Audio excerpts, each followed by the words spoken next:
Welcome back to the Savvy Producer. My name is Jason Richter. I have the wonderful Jacqueline Tirado, Jackie out of Florida, Miami, Florida, killing it on the phones. And Jackie and I have been friends for about a year now. And she came into this business, was it through Transamerica, right? Let's talk about your past real quick. So you started off as a captive agent through Transamerica. Yes. And how many years ago was that? That was over 10 and a half years ago. 10 and a half years ago. Long time ago, yes. Yep. Yeah. So you had that one product to sell? That was it? Pretty much, yeah. Actually, 2 or 3 or maybe. Yeah. Actually, when I started, it was monumental. So they literally had like one whole life and 1 7-year term. Oh my goodness. That you could sell. Yeah. Yeah. I remember them making that change too. Customers would be calling me, "Who's Transamerica?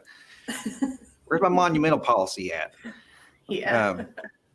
So you're working there with them. They switched it to Transamerica, and then you made that switch from captive to independent. And that was how long ago?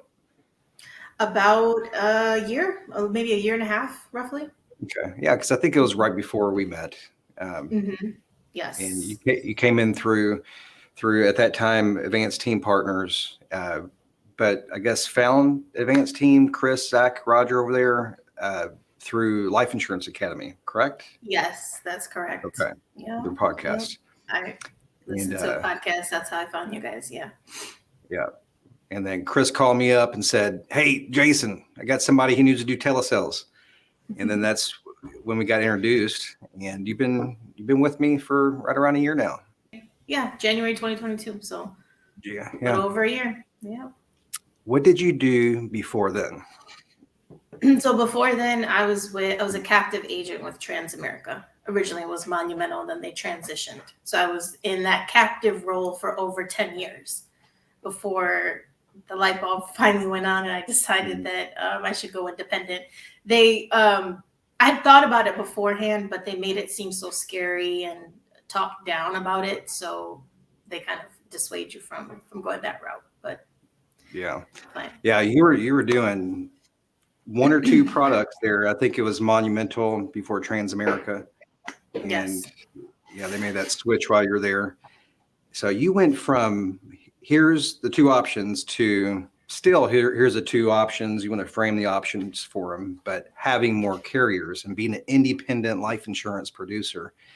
I mean, that must have been a big switch for you. That was, going from, standing behind that branding of Transamerica to, hey, I'm Jackie Tirado, I'm an independent agent, and purchasing your own leads and following a system that, someone other than Transamerica came up with.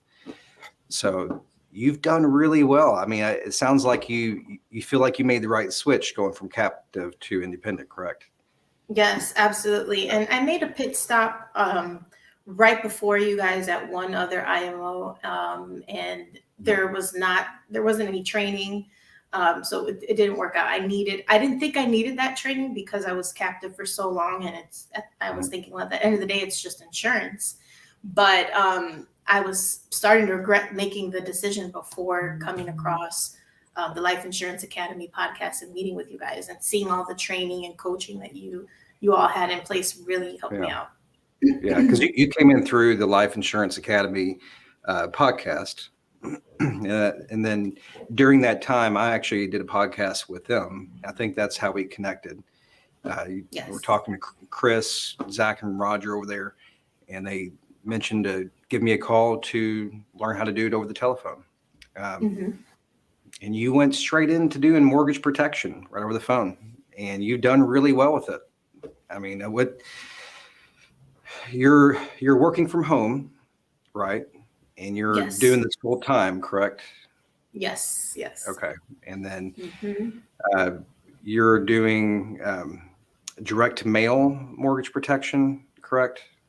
Yes. Well, I'll let you tell me instead of, I already know all this, so I'll let you tell the viewers.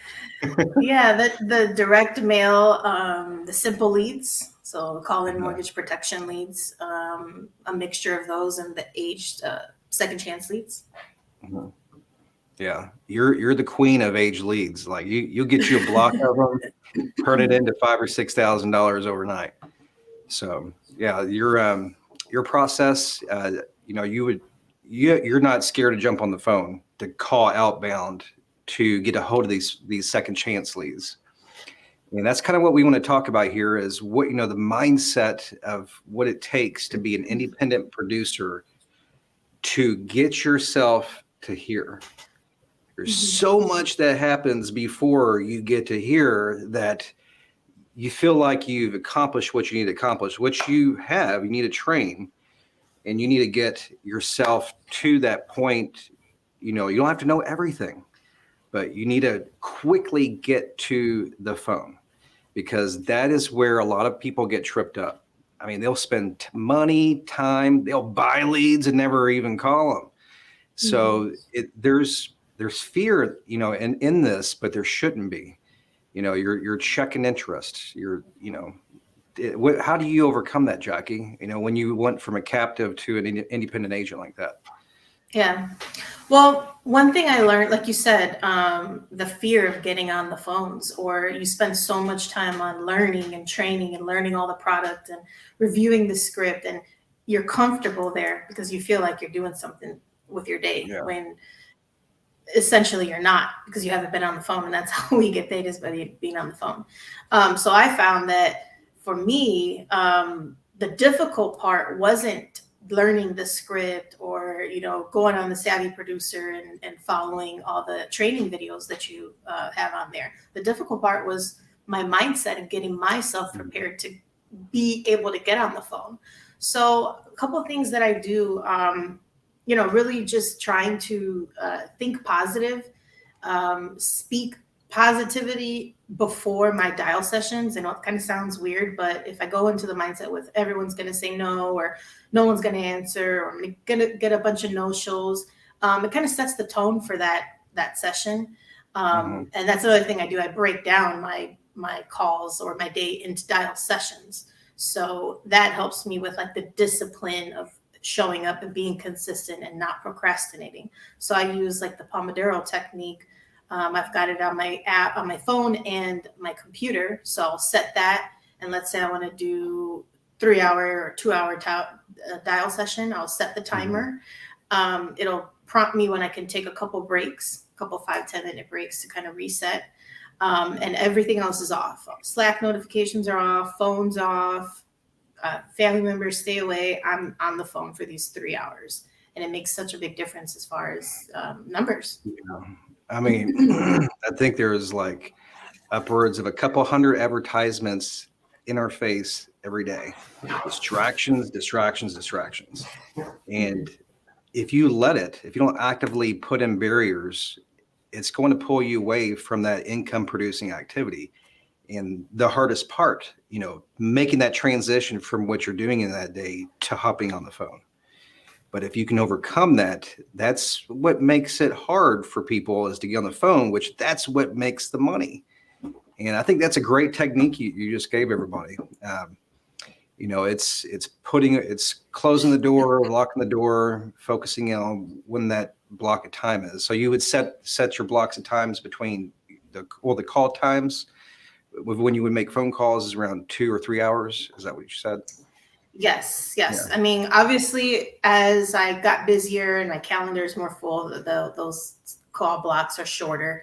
But in the beginning, I would just set call blocks. And sometimes in the beginning, when you have no appointments, your whole day is a call block, really. But you still need that discipline. You need to have it on the calendar, because if not, you think, well, I've got the whole day to make calls. So let me go, do some laundry or spend some time with a family member or call somebody or answer your phone, especially when your family starts to know that you work from home. You're the one that they call because they know you're going to pick up, because you don't work a traditional job. So you've got to be able to shut all of that down. Another thing is really having like a morning routine before getting on the phones. So that consists of, listening to podcasts, listening to YouTube, maybe reviewing your scripts, rebuttals, anything that you're particularly struggling with. Like for me in the beginning, it was building rapport. That wasn't my strong suit. So I would just YouTube how to build rapport, a couple quick tips on how to build rapport with clients. So I filled my downtime with things that were educating me and preparing me for jumping on the phones as well. The mindset. Yeah, absolutely. Yeah. This will control what you do with your hands and making phone calls. Yeah. It's absolutely. true. It's true. Yeah. And really just the negative talk, as I mentioned before, like as you start to, stick with it. And if you get a lot of no-shows or appointment missed or people are hanging up on you, it's going to start to wear you down. We're human. So I found that like I really needed to, even if it was just walk away from the computer for maybe 5 minutes, reset and say, no, like the next person is going to answer, or this will be a valuable call session for me. Like this is going to be productive, regardless of how it started, regardless of the last call that I made. And that helps. And, also having like a support group, coach, mentors, people to pour into you, what you do with us, training, the Life Insurance Academy, having all of those resources helps as well. Yeah, absolutely. It keeps you from getting inside your head. You can have someone from outside the box pull you back in line. Yes. Having that support is huge, especially when you're new and you're getting started. Mm-hmm. That's a great point you made. Like, whenever you're at home and you get distracted, it's like you've got to learn to make transitions back to the phone from whatever you're doing. And at first, like you were saying, you have the entire day. That literally should be the only thing that you do if you have no appointments. Mm-hmm. You're going to learn based on the leads that you're calling, what are good blocks of time. Like final expense is typically like 9 to 5, 9 to 6, mortgage protection, morning, that 12 to 1 o'clock in the afternoon or at noon, and then the evening from 3:30 on, all the way up to 9 o'clock. So those are good block times for those two marketing angles for life insurance. And but yeah, when you start getting appointments, you do want to try to run it right then if you can. But as far as setting them and say you have those future set appointments, it's very important. Like if you do get a no-show, you quickly transition to making use of that block of time to get more people on your calendar. It's literally just continuing to shovel as much up against the wall as you can. And then as it falls, get it back up there. Keep your calendar full. Keep that wall full.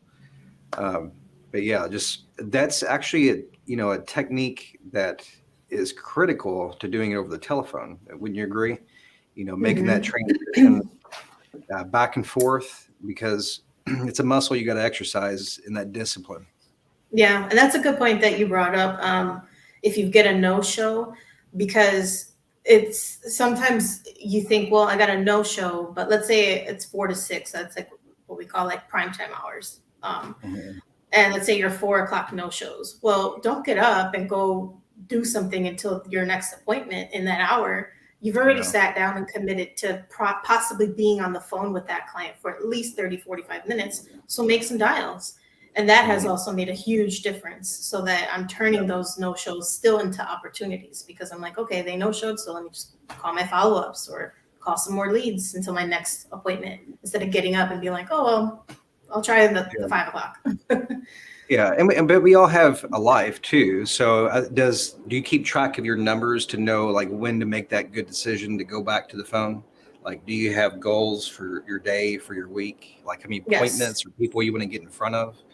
Yeah, so I review my goals every Monday, and I also structure my day to where I can afford to be there at that 4 o'clock appointment or that evening time. So prepping meals, coordinating with my household, my husband, who's going to do what, so that I can be prepared to be on the phone during those primetime hours. Otherwise, you're going to be tempted to say, well, okay, I got an hour because this person no-showed me. Let me go get dinner started. Well, if you got that dinner sounds a lot started, better, right? It's easier to get dinner started than getting back on the phone, right? Oh yeah. But for me, I get that done during my downtime. So I have no excuses. Everything's going to flow the way I want it to flow this evening. So I have no excuse to say no. They no-showed me. I'm sitting down. I'm staying right here for another hour. Yeah. So, but getting back on mindset. So you like do any exercises or anything or is it just getting enough motivation to do that, get that spark to get on the phone to where it becomes a habit? Is that kind of what you do? Or so for me, I focus more on the discipline and the consistency because motivation fluctuates. Motivation for me is based on how I feel that day. So if I wake up with a migraine or I'm just not feeling it, then I'm automatically basing what I'm going to do on my feelings. So I'm not going to do anything. For me, I use the habit tracker. It's an app on my phone, and I put what I want to do. So personally and business wise. So if I want 3 dial sessions this week, I have that in there and I'll check them off. So it's just the consistency of showing up, and then eventually everything will fall into place. And also just like I mentioned before, like the mornings for me are crucial. How I wake up and how I start my day is going to set the tone. So for me, that's listening to a devotional. That could be, doing some affirmations. I'm a really firm believer into I firmly believe in speaking life into your situation, right? Like speak positivity. speaking it into existence. Yeah, absolutely. Yeah, speak it into existence because it matters. It's, you think of like a little kid, and if a parent is telling them before school, you're stupid, you don't listen, you're too hyperactive. How's that kid going to start that day? Versus a parent that says, hey, you're a leader, you're smart, you stand out. They're automatically chest lifted. I'm going to conquer this day. So we have to do that with ourselves, regardless of what happened. You could have had the worst day before, got hit with a chargeback. No, the whole week has no show. It doesn't matter. Show up, be consistent, and it will pay off. Gosh, I love it. That was awesome, Jackie. Yeah, it's very true. It's just a thought until it's spoken, and then it becomes an existence at that point. Yeah.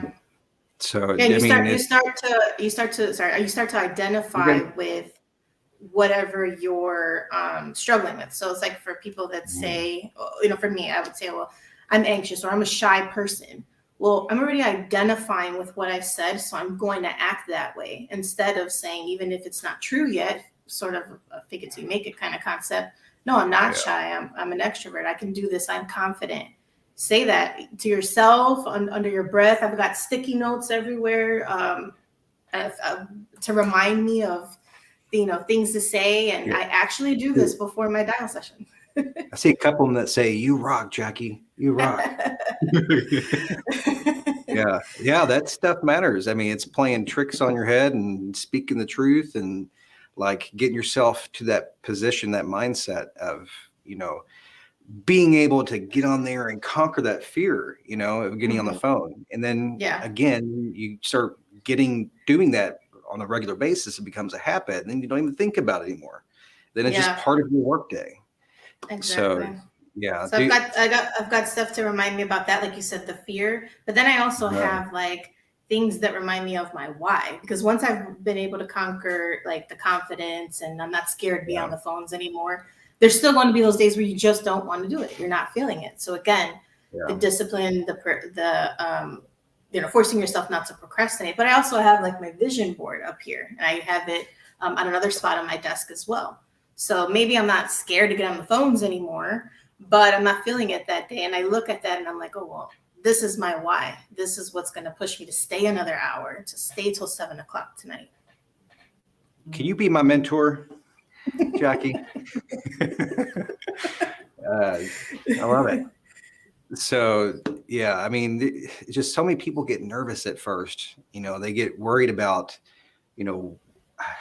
I just don't want to know. I can't handle a no, and it's like, a lot of times it's just people's natural reaction to you saying hello, and they don't know, and them not knowing you. They're like, oh God, how do I get off the phone? So you got to have some good, quick, few second bits there from a script that you can learn to grab their attention and posture and things like that, that you practice, and which builds confidence, and then you'll get further with your opportunities with people on the phone. Yeah. It's you're going to be nervous is okay. Embrace that. When you're first getting started, it's going to happen. It's going to be uncomfortable. It's different. It's what makes a lot of money and doesn't make any money at all. It's what makes the difference. How many times can you do that? Yeah. I sounded terrible on the phone when I first started. Heck, I sounded terrible on the camera when I first started doing some videos. It was bad. I was nervous looking at a lens.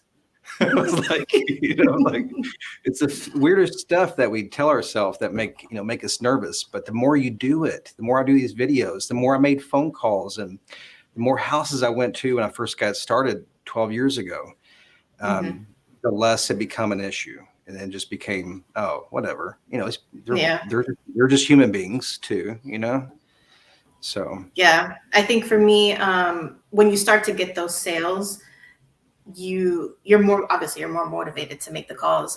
But in the beginning, I would just think like, okay, what's the worst scenario? They hang up on me? They can't even see me, because I genuinely in the beginning felt actual fear that was like manifesting into palmy hands and like cracking my voice. I'm like, what am I like? I'm literally so scared. Like, what? Someone hanging up on me? There's like sprinklers in my hands.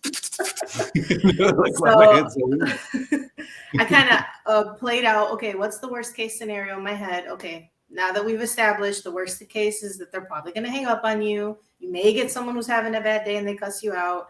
Okay, That's it. That's literally the worst thing that can happen. Now, what's the best thing that could happen? You get a sale and you make a ton of money and gain a customer, help a family, and build a relationship.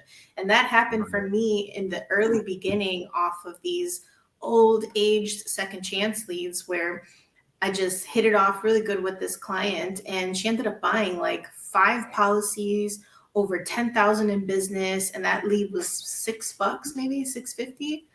And I was so scared to call that batch. And after that, I was like, forget it. I'm never going to be scared again. Yeah. And a lot of times that fear too can manifest from you thinking that you're just selling something. But what we sell in life insurance, and whatever it might be, could be health insurance. It's like people need what you sell in a fashion. I mean, there's a lot of things that people need, and there's some things that people want. We're not selling Ferraris. I mean, that's a want. So we're selling stuff that actually makes a difference in people's lives.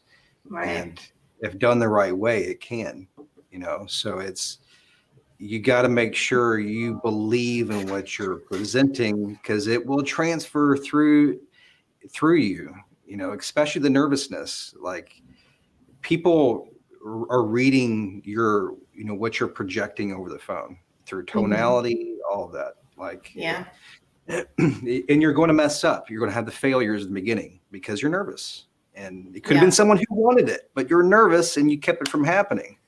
So it just takes that practice, and you've had some experience on the phone doing it for some years through Transamerica. So that was definitely, I'm sure, helpful, but you were still nervous doing it as an independent agent. So, everyone's coming from different walks of life when coming into life insurance, if you make that choice. And you just got to take the tips and tricks Jackie gives you and other people in this business, and finding a good mentor. So, real quick, tell me about your numbers. Like, it's March 3rd. What did you do for January and February? The 2 thick winter months, the cold, and people are coming out of Christmas and holidays and worried about their money. I mean, heck, people are finding that cartons of eggs are $7 right now. But that's true. What are you helping them out with? What kind of business have you been writing? Yeah. So for January, I did 9,700. February 9,400. Issue paid too. This is issue paid business, correct? Yeah. So over $9,000. So far for this week, I've submitted over 6,400. 6,400 first week in March. Awesome. What a great start. Yeah. Yeah. Another thing kind of, like you mentioned something about helping people. So that's another thing when we're on these calls and phones, and I tell like my appointment setter is we're educating these clients. Like you said, we're not selling a Ferrari. I'm not selling this blender that you don't need.